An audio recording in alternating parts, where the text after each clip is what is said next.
বাংলাদেশের প্রধানমন্ত্রী তারেক রহমানের চীন সফর অত্যন্ত গুরুত্বপূর্ণ এবং তাৎপর্যপূর্ণ ভূমিকা রাখবে। আগামীতে বাংলাদেশ অনেক দূর এগিয়ে যাবে। মেরুদণ্ড সোজা করে দাঁড়াতে পেরেছে বাংলাদেশ, তার নিজস্ব কূটনীতি দাঁড় করিয়েছে এবং কারো চোখ রাঙানিকে উপেক্ষা করে বাংলাদেশ আগামীতে এগিয়ে যাবে।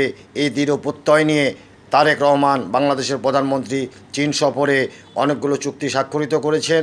মংলা বন্দর, চট্টগ্রাম বন্দর আন্তর্জাতিক মানের হবে এবং তিস্তা প্রকল্প বাস্তবায়ন হবে, পদ্মা দ্বিতীয় সেতু বাস্তবায়ন হবে, রোড অ্যান্ড ইনিশিয়েটিভ।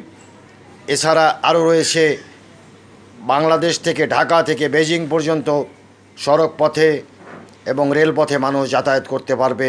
এটি একটি বিরাট প্রত্যাশা মানুষের দীর্ঘদিনের ছিল, শোনা যাচ্ছিল, সেটি বাস্তবায়নের পথে এগিয়ে যাচ্ছে বাংলাদেশ। চিকিৎসা খাতে রোবোটিক সার্জারির ক্ষেত্রে বাংলাদেশকে সাহায্য সহযোগিতা করবে চীন।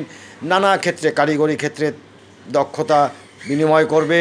তারা তাদের সর্বাত্মক সহযোগিতার হাত বাড়িয়ে দিয়েছে এবং প্রতিশ্রুতি দিয়েছে বাংলাদেশের উন্নয়নের জন্য তারা পাশে থাকবে এবং বাংলাদেশের স্বাধীনতা সার্বভৌমত্বের প্রতি কোনো হুমকি আসলে চীন বন্ধু হিসেবে বাংলাদেশের পাশে দাঁড়িয়ে থাকবে।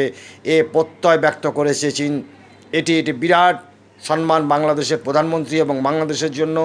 আমরা তারেক রহমানের সার্বিক সাফল্য কামনা করছি, সুস্বাস্থ্য কামনা করছি। ভালো থাকবেন। আল্লাহ হাফেজ।